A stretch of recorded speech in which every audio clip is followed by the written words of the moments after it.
Hi, this is Steve Butler again. So I wanted to bring you a little bit closer into the Zodiac communications. Obviously, we've been doing this investigation for a while. We put up a lot of information, but this is a really interesting case. It's been covered up for over 58 or 60 years.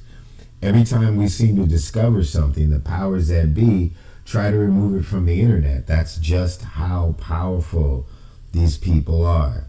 We identified an individual that was a lieutenant general in the Army between 1960 and 1973 that was integral to the Zodiac case. And how we actually found his identity was we decoded a single line in the Z340 cipher that was unmistakable, right? We researched online lieutenant generals in the 1968 year in the world. There were only two armies or two militaries on the planet that had a lieutenant general designation. That was India and the United States. But it was paired with the number 09, which happened to be the pay grade for the United States Army.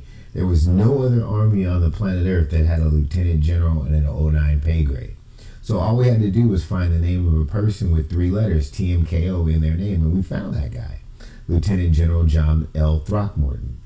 He was the target of the Zodiac case, right? In the letters that they wrote that were actually extortion letters. That's what the Z408 and Z340 are. So we Googled or we Binged, right? Lieutenant generals in the United States Army between 1960 and 1974. And up popped the list of lieutenant generals. And there he was, Lieutenant General Throckmorton. You know, after we actually extracted that information, put it on our computer, put it in our files, right? We're not even talking about publishing it, right? We're talking about putting it on our computer. You can no longer search that. Watch this. Lieutenant Generals, U.S. Army, after 1960. Before 1960, right?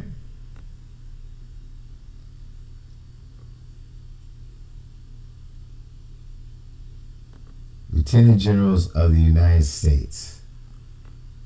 George Washington, 1953, 54, 54, 58, 59, right? And then you get to 1960,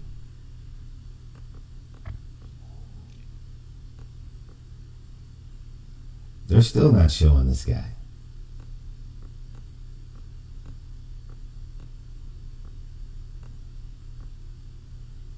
'64, Westmoreland, Commanders in Chief. There's nowhere you can find this dude, right? Oh, this is 4-star generals, excuse me. But we're looking for 3-star generals. Okay, so we'll go back and we'll say it says list of lieutenant generals before 1960. List of lieutenant generals before 1960, right? List of Army lieutenant generals after 1990. They literally went in and removed the search for General John L. Throckmorton. Lieutenant General John L. Throckmorton. The guy does exist, right? Okay. Here he is, right? So they're showing him that he was commander of the United States Strike Command. That's the people who are in charge of retaliating in case Russia was a first strike with a nuclear attack. The Third Army, that's Patton's Army. Air Corps, Airborne Corps, that's, you know, all those guys. This dude was World War II, Korean War, Vietnam War, Distinguished Service Class, Army Distinguished Class. That's your boy right there, right?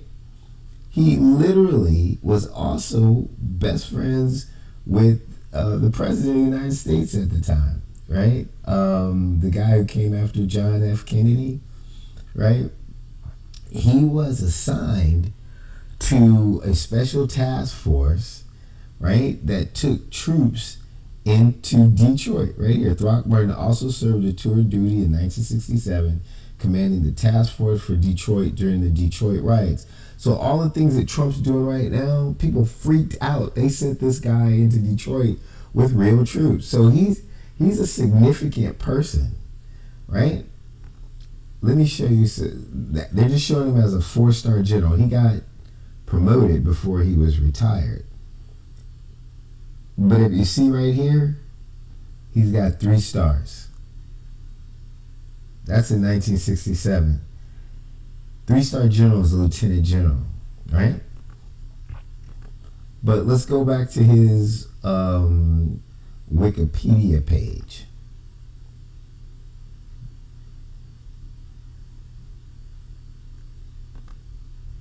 Do you see any mention of this guy being a lieutenant general?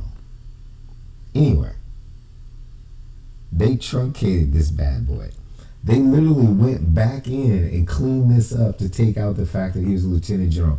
I have no idea why the United States government and every other alphabet on the planet Earth is absolutely terrified about the Zodiac case, where they literally go in and clean up stuff after we found it. I'm just one person on the planet Earth, man. There's like 8 billion people looking into a case that everybody and their mama in true crime has taken a crack at, right? But every time I find something, they go in and just extract it, take it away, spread rumors about me, follow me, try to vandalize my car, right? Spread rumors to my clients. I mean, they are terrified of the Zodiac case. I know pretty much 90% of what's going on with the Zodiacs. I can't understand why the Epstein case isn't shit, right, compared to what they're trying to do to hide the fact that these people, like 3 or 4 people and a couple of others in San Francisco in the late 60s decided to kill heterosexual couples on lovers' lanes. Right? If you think that that's all that was going on, you've got another thing coming. But even the stuff that I know that I won't tell you about, because if they had murdered these people, I would have supported what they did. Let me put it to you that way. They were a revolutionary group trying to stop the Vietnam War and trying to end discrimination within the military ranks of LGBTQ members, which are 2 really good causes, right? There's a lot of ways you could go about it. But these people were so smart and successful because they were naval intelligence that they actually won. I think that they literally may have had one of the largest influences in bringing the Vietnam War to an end that anybody could ever have known, and no one can talk about it because of the way they had to do it. They didn't have to kill people, though, in my opinion. And the families of the victims deserve the truth, right? But to tell you that it's some lone crazy dude with glasses and a crew cut and have us for 60 years chasing a ghost is just wrong. And I believe the truth will set us all free. But I wanted to show you that to show you this. The etymology of this group, right, to let you know that they were a revolutionary group, came in the 60s in revolutionary times, right? You can't believe some of the stuff that was going on in the 60s. So let's go to like April 7th, 1967, San Francisco, right?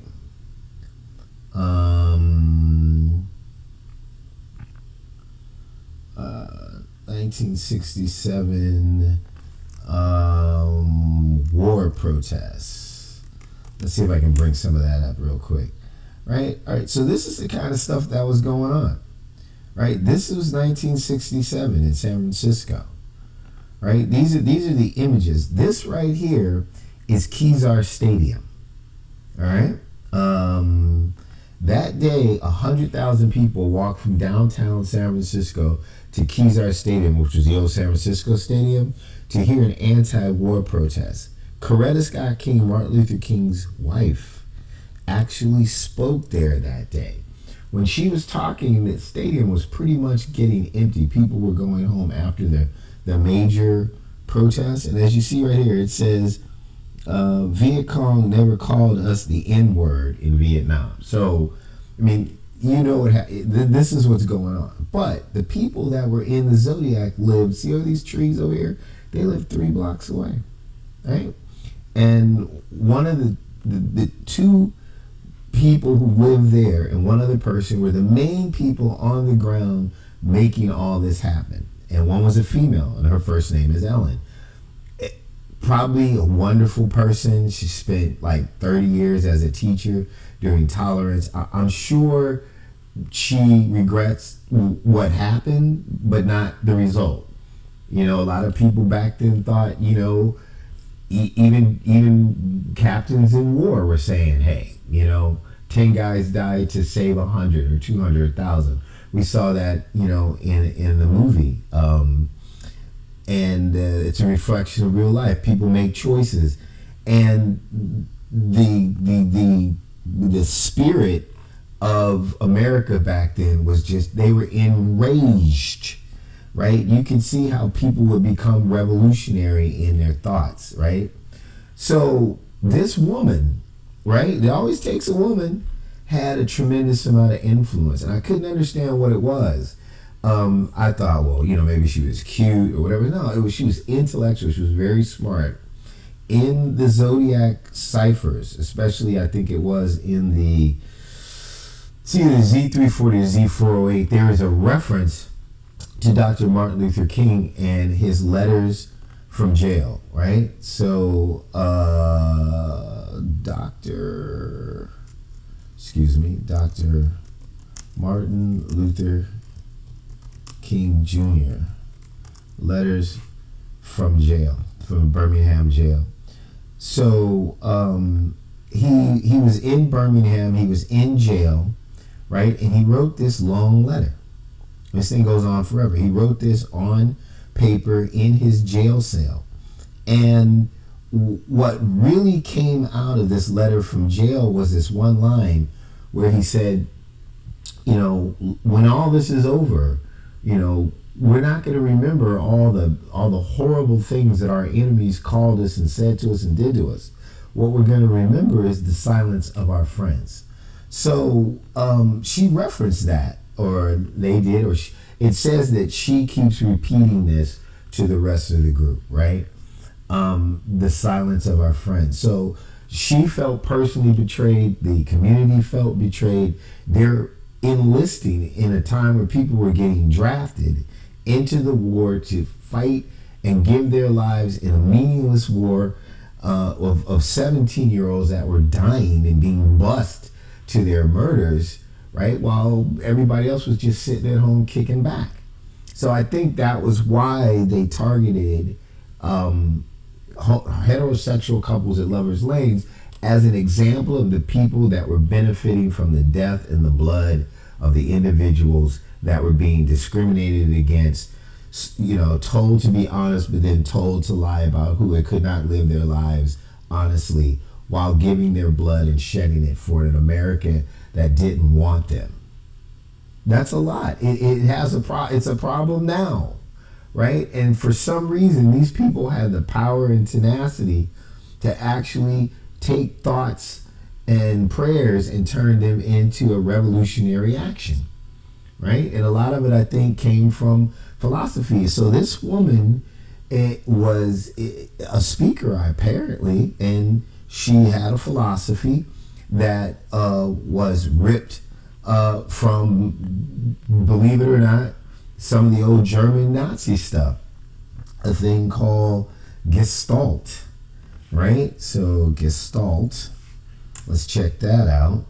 So you go to Gestalt, and it's a philosophy that was started by this guy, Max Wertheimer, right? He was a defector from Russia, and he brought in this thing, the time living in Germany, the Gestalt theory. Wertheimer developed his Gestalt theory in 1910 while he was on board a train from Vienna for a vacation in Germany's Rhineland. Gestalt, the closest English definition term, is translated potentially as configuration, form, holistic structure, and pattern. According to Gestalt philosophy, perception is a whole. In this sense, perception can shape vision in other senses. In addition, the theory also maintained that the whole is not only greater than its components, but also different from those components. So what someone tried to tell me was that if you take the Gestalt theory and you break it down into its basics, right, you come away with a car, right? So if you have all the parts of a car lying on the ground, they're just parts of a car. But not until they're assembled do they become a car. And so not only did the whole is greater than the parts, but the whole is absolutely different from the parts. Once assembled, it becomes its own entity. And she took, and I believe based on my investigation of the pattern of the Zodiac and things that we've recently found and how they act and what we read in their codes, she convinced men of power, men of no power. She convinced a psychopathic, homicidal maniac, okay, into believing in this thing, and they called themselves Zodiac, the Z's, right? Plan Z. That together, as a team, right, all their individual talents becomes a force against a United States of America that no longer values its people. Now, we have Martin Luther King for that, Robert Kennedy, we have the women's movement lady, there's just George Washington, Patrick Henry. They all did the same thing in terms of the revolution, right? But this case is famous because of these ciphers and codes, right? And the murders, and nobody knows what actually went on behind it, right? And I wish I could tell you all of it, but I'm trying to respect the dignity of what I believe the government wants to hide, but while showing you that it's just not fair to have all these movies and books and bullshit and lies, and everybody got what they wanted. The government got the secrecy, all the liars got to make the money, and the families still don't know the truth. When these people should be able to actually tell their story and face justice, and let us decide whether or not, that the 90 years that they lived on the earth and the 60 plus free was enough agony, or should they should at least have to speak for themselves as to why they did what they did, and then let people judge it, either in court or in the court of public opinion. So saying all that, we went on this online and found this flyer, right? Free theater is coming. Help it come. Go to 1730 Golden Gate Avenue, 3 p.m. Sunday, March 27, Easter, right? And then it was signed. Let me go down here. Gestet made by the Communications Company 3/24/1967. This is a code. The G is for Gestalt, ES is for Ellen Shigmora, Tet is head, mirrored is a French conjugated verb which means murder. So this is the Gestalt of the murdered head. In other words, they formed this communication company in 1967 before they became the Zodiac. And basically the philosophy was, right, that through discipline, cohesion, and perception, right, that these parts could come together and change the United States, change the military, change their attitude. But you can only kill a serpent by cutting off its head. And that was their theory, right? Well, let's put together this extortion campaign. We'll publish these ciphers. We won't tell people what it is, but they can't retract it because now it's in the public. But we could translate it unless we get our demands, which is to, and then there were certain demands that people in power were able to try to negotiate in order to bring about an end to the Vietnam War internally. It was a struggle inside. But it all started in San Francisco, right? With counterculture people that were doing this kind of stuff. And so this flyer was published under this group of people in San Francisco called the Diggers, right? And it's just an interesting thing. So the Diggers in San Francisco, right? Let's give you an image, right? So here's these guys right here. These are the Diggers, right? And I think Diggers was a play on the word, Nigger, and they were white dudes, and they were like, we're white N-words. So we call ourselves the Diggers because they were counterculture. They were, they were showing that they just wanted to show the system that they could appropriate the word to, and they were fighting for free love, free money, kind of a socialist society, definitely, right? But they were also into enterprise. But she apparently was involved in this counterculture thing in San Francisco at that time. And the Diggers had this thing where you could publish flyers, right? All around town. And this was their whole thing. They had a free store, right? They would hand away money. So this whole intellectual free love kind of thing. It's like, see all this stuff, right? Folks were just having sex, doing drugs, just totally rebelling against the system. But at the same time, there were people involved that were political. That all this stuff in the Haight-Ashbury area was not, it wasn't just crazy, right? It was all based on intellectual philosophy. And they used to say, oh man, these people are heavy, man. These people are heavy, right? So since she was naval intelligence, right, and knew some people, right, I'm sure she was able to go to people and they would say, man, this is a heavy chick, man. She knows some heavy people, man. Because that's how they used to talk. That's the Black Panthers. They had the Weather Underground. They were blowing up police stations. They were just getting crazy, right? While at the same time raising babies and being parents and driving around the country and just checking things out. The hippies, right? So that's what she was doing. So they also had, so you go to their website, right? And in their website, they would have posters where you could advertise and you could tell people what to do and where to go and stuff like that. So that that's what their deal was. All right. So we had gotten a tip, an odd tip, right? That there were some posters that may have been written with some Zodiac kind of stuff. So on this abstract, you can see all these different posters and they're listed.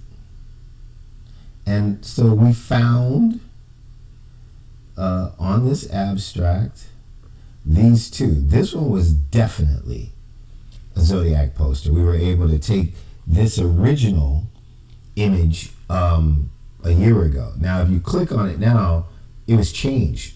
They substituted it out with a cleaned up version. They literally went in and cleaned up all of the drawings and etchings in the letters, right? That show you that a person in the Zodiac called Albert Lee Terry Jr. has this unique talent for writing letters that are actually pictures to tell stories as a coded method of intelligence communications.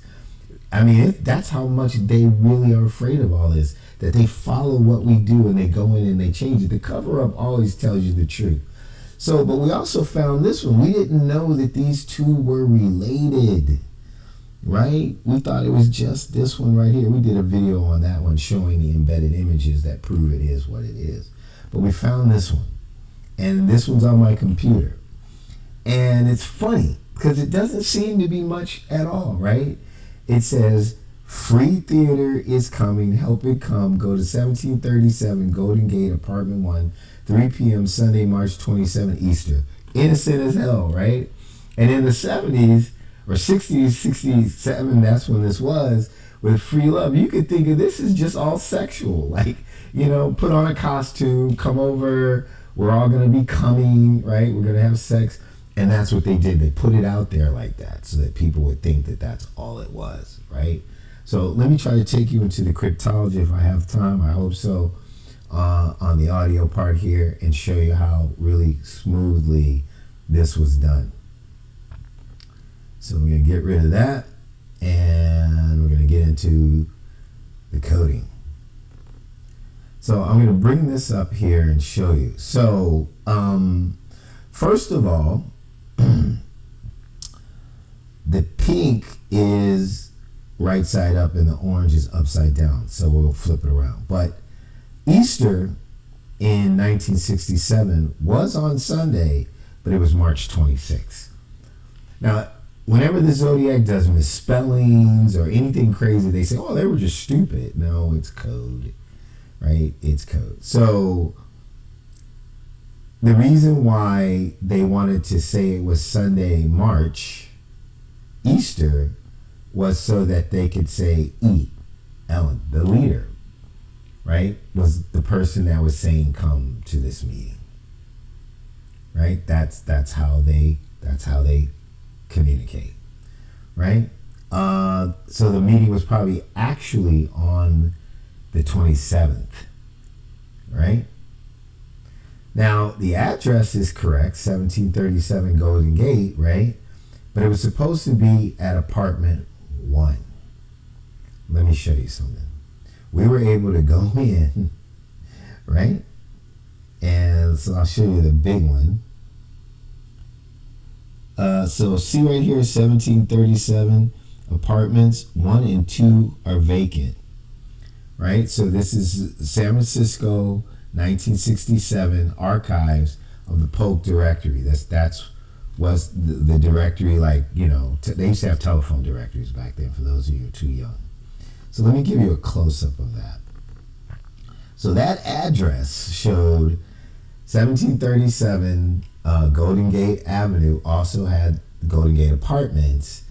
Number 1 and number 2 were vacant, right? So are they sending people to vacant apartments for this thing, right? Well, number 3 had a guy by the name of Joe N. Clay. Joe Clay, right? So if it's code, what would that be? Well, let me show you. In San Francisco at the time, the most famous theater is the Clay Theater. It's not a coincidence. You can't make this up. You can't force this. That Joe Clay would be in apartment 3 when the other 2 were vacant, right? So what is the code really telling you? It's telling you that free theater, like, so Joe Clay, remember Joe Clay, right? So I'm going to flip this over. You see right here where the address is, and you see that leg and that leg, those are horse hoofs. So there was a saying when I was young, I don't know if they say it anymore, but they would like hoof it, which means, okay, we're going to walk. So it was, hey, man, you know what? We'll meet you guys down at the park. Oh, do you need a ride? Nah, man, we'll hoof it, right? So they're saying hoof it from apartment 1 to apartment 3. That's it. That's the code. That's how this works. So the meeting is actually going down at Joe Clay's apartment. Now let me flip it around again to you again. So this looks like exclamation marks, right? But they're kind of fat and wide. You would think, are they just trying to make it look big? Check this out. So upside down, they're seals. They're trained seals, right? So they're saying that basically in code, Navy SEALs are coming to apartment 3 at 1737 Golden Gate Avenue on the 27th. E is going to be there. This is Albert Lee's signature, the guy who does the Zodiac communications, so we know that he did this, right? And we know other things about the Zodiac, so we understand the rest of this stuff. But we think this right here is either signal intelligence, secret information, right? It could be sexual intercourse. So if they got caught, right, they could explain this whole flyer as, oh, we were just having groupie love, right? Well, there was a lot of that when I was growing up too, all the way through the 70s and early in the 80s. AIDS is what got rid of all that. But it would be a plausible explanation that no one would know that this was a group of people getting together for an intelligence briefing of probably sensitive information from Navy SEALs, right? Because these people were appropriating secrets from NAS Alameda that was across from San Francisco, right? Which was a naval air station that was testing new satellite real-time technology to locate submarines and planes and ground troops. It's the first time it ever happened in a major war in history, right? And they were getting negatives of that and transferring them in these letters as embedded images as part of the extortion information that they were using to tell the government to stop the war, or we'll give this to somebody. And they didn't go to jail. These people were powerful and slick. And most of the experts are talking about how the Zodiac was just absolutely stupid, right? So those are Navy SEALs with, signal intelligence, which is intercepted communications or whatever, right? And then we know what this kind of stuff is. This is H for, hello, and the E is enterprise. This is a designation for NAS Alameda. We've seen it all over the place. It has a unique dock that has like a little point out there, and this is the unique configuration of the airfield, right? This is for NAS North Beach in San Diego. They have a group called, it's not VA, I think it's Unit VS 35, called the Boomerangers, which are airplanes that destroy and detect submarines. So these are where the Zodiac people were located. So he's giving a shout out to these individuals that this is going down, and really they hoofed it over to number 3. So I'm almost running out of time. So I just want to show you that one more time, right? Okay. Apartment 1.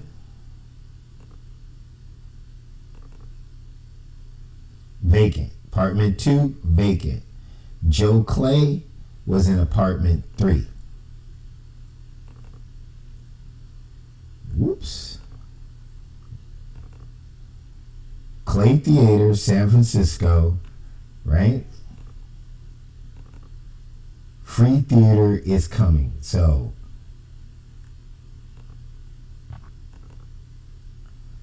flip it. Navy SEALs at Joe Clay's place. Hoof it over to number 3. These are codes. It's not a doubt. We've cracked it. This is what the Zodiac's doing. And remember this last thing right here. Before they were the Zodiac, they were the Gestalt. Elon Shigmore was the head of it all, of a philosophy of the murdered head by the communications company. This was sent out 3/24/1967. This is Steve Butler breaking the Zodiac code. I hope you enjoyed the presentation. Thank you.